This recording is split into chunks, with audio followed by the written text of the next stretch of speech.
নমস্কাৰ দুপৰৰ সংবাদৰ সৈতে ষ্টুডিঅ'ত মই ভাপৰিয়াৰ ব্ৰেকিং নিউজ গুৱাহাটী খাৰঘুলিত ভূমিস্খলনৰ ঘটনা সংঘটিত হৈছে পথৰ ওপৰত খহি পৰিছে গাৰ্ডৱাল বেলতলাৰ এটা হোমষ্টেত গাৰ্ডৱাল খহি পৰিল পাহাৰৰ মাটিয়ে পুতি পেলালে কেইবাখনো বাহন পুনৰবাৰ এইখিনিতে উল্লেখ কৰিছো গুৱাহাটী খাৰঘুলিত ভূমিস্খলনৰ ঘটনা পথৰ ওপৰত খহি পৰিছে গাৰ্ডৱাল বেলতলাৰ এটা হোমষ্টেৰ গাৰ্ডৱাল খহি পৰিল পাহাৰৰ মাটিয়ে পুতি পেলালে কেইবাখনো বাহন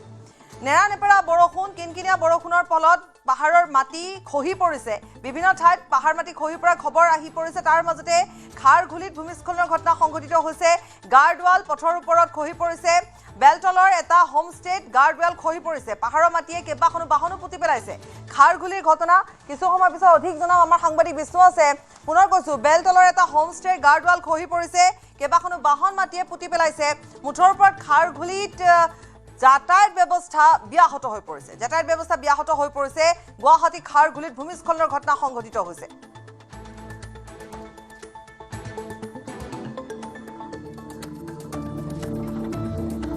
বিষ্ণু শইকীয়া আমাক অধিক জনাব বিষ্ণু হয় কিছু সময়ৰ পূৰ্বে আজি ৰাতিপুৱা যি বৰষুণ দি আছিল সেই বৰষুণ দিয়াৰ পাছতে খাৰঘুলি বেলতলৰ ওচৰত ভয়ংকৰ ভূমিস্খলনৰ ঘটনা সংঘটিত হৈছে আৰু যি স্থানত ভূমিস্খলনৰ ঘটনা সংঘটিত হৈছে সেইখিনি স্থানত এটা হোমষ্টে আছিল হোমষ্টেটোৰ যিখন গাৰ্ডৱাল আছিল সেই গাৰ্ডৱালখন পথৰ কাষতে আছিল যথেষ্ট ওখকৈ নিৰ্মাণ কৰা আছিল আৰু সেই গাৰ্ডৱালখন খহি পৰাৰ ফলত স্কুটিসহ কেইবাখনো সৰু সুৰা যান বাহন ইতিমধ্যে মাটিত পুত খাই গৈছে আৰু এই মুহূৰ্ততো সেই যিসমূহ মাটি খহি পৰিছে সেই মাটিসমূহ এতিয়ালৈকে আঁতৰা কৰিব পৰা নাই উদ্ধাৰকাৰী দল আহি আছে গতিকে কিছু সময়ৰ প্ৰয়োজন হ'ব কিন্তু যি বৰষুণ হৈ আছে সেই বৰষুণৰ ফলতে সেই স্থানটোত পূৰ্বৰ পৰা এটা স্পৰ্শকাতৰ অঞ্চল হিচাপে ঘোষণা কৰা হৈছিল আৰু সেই স্থানত ভূমিস্খলনৰ এটা সম্ভাৱনা আছে বুলি এটা পূৰ্বানুমান কৰা হৈছিল কিন্তু যি প্ৰিকশ্যন ল'বলগীয়া আছিল সেই প্ৰিকশ্যন হয়তো লোৱা নহ'ল যাৰ পৰিপ্ৰেক্ষিতত আজি এনেধৰণৰ এটা ঘটনা সংঘটিত হ'ল আৰু ভূমিস্খলনৰ ফলত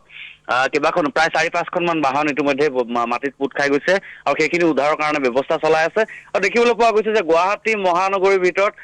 সমগ্ৰ গুৱাহাটী মহানগৰীৰ ভিতৰত কেইবাটাও স্থানত প্ৰায় শতাধিক স্থান ইতিমধ্যেই দুৰ্যোগ প্ৰশমন বিভাগে চিনাক্ত কৰি উলিয়াইছিল আৰু সতৰ্কবাণী জাৰি কৰিছিল ইতিমধ্যে প্ৰায় এমাহ পূৰ্বে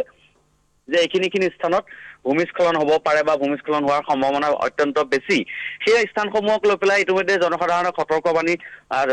দিছিলে বা সতৰ্ক কৰি ৰখা হৈছিল যাতে অতি উচ্চ স্পৰ্শকাতৰ অঞ্চল হিচাপে ঘোষণা কৰিছিল কিন্তু খাৰঘুলিৰ যিটো স্থান সাধাৰণতে তাত ভূমিস্খলন নহয় যদিও তাত ভূমিস্খলনৰ এটা অনুমান কৰা হৈছিল বা এটা তাত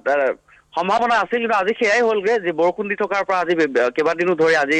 যদি কওঁ যে গুৱাহাটী মহানগৰীত আজি কেইবাদিনো ধৰি ধাৰাসাৰ বৰষুণ হৈ আছে মাজে মাজে বৰষুণ দি আছে তাৰ ফলস্বৰূপে মাটি হয়তো ঢিলা হৈ পাহাৰৰ পৰা বাগৰি অহা পানীয়ে সেই গাৰ্ডৱালখন খহাই নিয়ে আৰু গাৰ্ডৱালখন খহাই নিয়াৰ ফলতে এনে ঘটনা সংঘটিত হৈছে অৱশ্যে এই ঘটনাত কোনো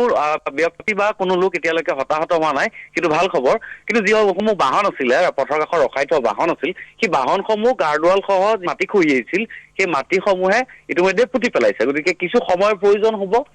সেই মাটিখিনি আঁতৰ কৰিব লাগিব SDRF দল আহি আছে আৰু NDRFৰ দল হয়তো তেওঁলোকক মতা হৈছে গতিকে তেওঁলোক অহাৰ পিছত উদ্ধাৰকাৰী দলে আৰু গুৱাহাটী মহানগৰ পৌৰ প্ৰশাসনৰ ফালৰ পৰা পৌৰ কৰ্মীসকল আহিছে গতিকে তেওঁলোকে হয়তো সেই মাটিখিনি আঁতৰ কৰাৰ পিছতে বাহনকেইখন উদ্ধাৰ কৰিব পৰা যাব কিন্তু এটা কথা নিশ্চিত যে যি স্থানত ভূমিস্খলনৰ ঘটনা সংঘটিত হৈছে গাৰ্ডৱাল এখন খহিছে এটা হোমষ্টে গাৰ্ডৱালখন যথেষ্ট শক্তিশালীভাৱে নিৰ্মাণ কৰা হৈছে আপুনি লাইনতে থাকক মই ভিজুৱেলছখিনি আমি এবাৰ দেখুৱাই লৈছোঁ আৰু ইয়াৰ তলত এই গাৰ্ডৱালখন খহি পৰাৰ ফলত যিখিনি সেই আশে পাশে থকা বাহন আছিলে মাটিৰ তলত সোমাই পৰিছে গতিকে খাৰঘুলিত বিষ্ণু ইয়াৰ পূৰ্বেও এনেকুৱা ধৰণৰ ঘটনা সংঘটিত হৈছে আৰু বিশেষকৈ গুৱাহাটী মহানগৰী এতিয়া পাহাৰ যিসমূহ আছে নেৰানেপেৰা বৰষুণ দি আছে ধাৰাবাহিক বৰষুণ এসপ্তাহ জুৰি গতিকে পাহাৰৰ মাটি এতিয়া খহি পৰিছে কোমল হৈ পৰিছে গতিকে এই ক্ষেত্ৰত প্ৰশাসনে যে এক নিৰ্দিষ্ট তালিকা প্ৰস্তুত কৰে যে যিবোৰ স্পৰ্শকাতৰ পাহাৰীয়া অঞ্চল আছে তাৰ পৰা আপোনালোক আগতীয়াকৈ সেই স্থান ত্যাগ কৰক এনেকুৱা ধৰণৰ কোনো নটিচ বা কোনো ধৰণৰ কথা অহা নাছিলে নেকি খাৰঘুলিৰ পাহাৰসমূহৰ ওপৰত ইতিমধ্যে খাৰঘুলি অঞ্চলত কেইবাটাও ভূমিস্খলন প্ৰৱণ অঞ্চল চিনাক্ত কৰা হৈছিল ৰাজ্যিক দুৰ্যোগ প্ৰশমন বিভাগৰ তৰফৰ পৰা আৰু সেই সম্পৰ্কে গুৱাহাটী মহানগৰীৰ সকলোকে এই সম্পৰ্কত এক সতৰ্কবাণী জাৰি কৰা হৈছিল তেওঁলোকৰ ফালৰ পৰা আগতীয়াকৈ যি প্ৰিকশ্যন বা সাৱধানতা অৱলম্বন কৰিব লাগে সেই সম্পৰ্কত কিন্তু ইতিমধ্যে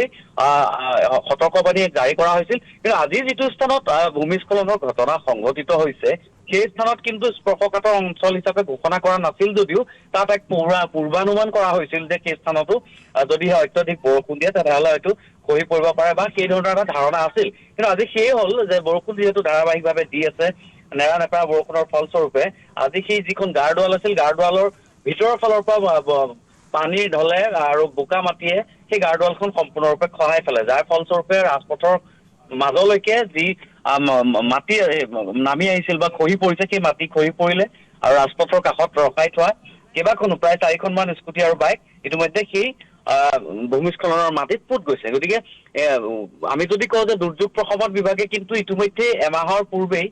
তেওঁলোকে এটা সতৰ্কবাণী জাৰি কৰিছে আৰু খাৰঘুলিতো কেইবাটাও চিনাক্ত কৰা হৈছে কেইবাটাও অঞ্চল চিনাক্ত কৰা হৈছিল এই সম্পৰ্কে আমি নিউজ 18 অসম নৰ্থ ইষ্টতো বাতৰি সম্প্ৰচাৰ কৰিছিলো সবিস্তাৰে যে এই বাৰিষাৰ সময়ছোৱাত ভূমিস্খলন প্ৰবণ যিসমূহ অঞ্চল আছে যিসমূহ অতি স্পৰ্শকাতৰ অঞ্চল হিচাপে গণ্য কৰা হৈছে সেই অঞ্চলসমূহত যাতে যিসকল লোক আছে বা বাসিন্দা আছে তেওঁলোকে অলপ সতৰ্কতাৰে বা সাৱধানতাৰে থাকে বা তেওঁলোকে যাতে নিৰীক্ষণত ৰাখে ভূমিস্খলন হ'ব পৰা অঞ্চলসমূহ সেই সম্পৰ্কে তেওঁলোকে সাৱধানতা অৱলম্বন কৰিবৰ কাৰণে কোৱা হৈছিল কিন্তু এই স্থানত যিটো স্থানত হ'ল আৰু যদি বৰষুণ দিয়ে আজি দিনটোৰ যদি বৰষুণ দিয়ে বা সন্ধিয়া ভাগলৈ পুনৰ যদি বৰষুণ আহে বাপৰি তেনেহলে আপুনি নিশ্চিত থাকক যে পুনৰ আকৌ ভূমিস্খলনৰ ঘটনা সেই স্থানত সংঘটিত হ'ব কাৰণ ইতিমধ্যেই পাহাৰৰ মাটি খহি পৰাৰ ফলস্বৰূপে সেই মাটি যিসমূহ আছিলে সেই মাটিসমূহ ঢিলা হৈ পৰিছে অৰ্থাৎ মাটিখিনি যি আঠা থাকে সেই আঠা নাইকিয়া হৈ গৈছে যাৰ ফলস্বৰূপে মাটিখিনি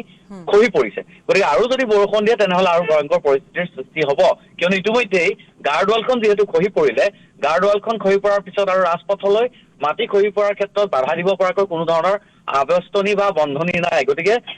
আৰু যদি বৰষুণ দিয়ে তেনেহলে কিন্তু পাপৰি আকৌ পুনৰ ভূমিস্খলন হোৱাৰ সম্ভাৱনা অত্যধিক আছে আৰু গুৱাহাটী মহানগৰবাসীয়ে এটা কথা উচিত যে জনমতে নিৰ্মাণ কাৰ্য কৰাৰ ফলত বা পাহাৰৰ পৰা নামি অহা পানীৰ যি স্ৰোত থাকে প্ৰাকৃতিকভাৱে নামি অহা পানীৰ যি স্ৰোত থাকে সেই স্ৰোতসমূহ বন্ধ কৰি জনমতে নিৰ্মাণ কাৰ্য কৰাৰ ফলত সেই পানীৰ স্ৰোত বন্ধ হৈ পৰে আহি যোৱা তললৈ নামি অহাৰ স্ৰোত বন্ধ হোৱাৰ লগে লগে এনেধৰণৰ ভূমিস্খলনৰ ঘটনা সংঘটিত হৈ আহিছে আৰু যিটো কথা ইতিমধ্যে কেইবাখনো প্ৰতিবেদনত এই কথা প্ৰকাশ পাইছে আৰু বহু গৱেষকে এই সম্পৰ্কত যেতিয়া গৱেষণা চলিছে সেই কথাই স্পষ্ট ৰূপত তাত উল্লেখ কৰিছে গতিকে বিষয়টো হৈছে যি নিৰ্মাণ কাৰ্যৰ কাৰণে বা যিসমূহ প্ৰাকৃতিক সৃষ্ট যিসমূহ জলধাৰা থাকে বা জলস্ৰোত থাকে সেই জলস্ৰোতসমূহ আচলতে বন্ধ কৰি পেলোৱাৰ ফলত সেই জলস্ৰোত বন্ধ কৰাৰ লগে লগে সেই আবদ্ধ হৈ প্ৰেছাৰ বৃদ্ধি হৈ পেলাই চাপ বৃদ্ধি হয় এনেধৰণৰ ভূমিস্খলনৰ ঘটনা সংঘটিত হৈ আহিছে গতিকে এই মুহূৰ্তত ক'ব পাৰি যে আকৌ যদি বৰষুণ দিয়ে তেনেহলে কিন্তু সেই আকৌ এনেকুৱা ধৰণৰ অঘটন সংঘটিত হোৱাৰ সম্ভাৱনা আছে ধন্যবাদ জনাইছো বিষ্ণু তুমি ক'ত আছিলা পূৰ্ণিমা ওলাই আছে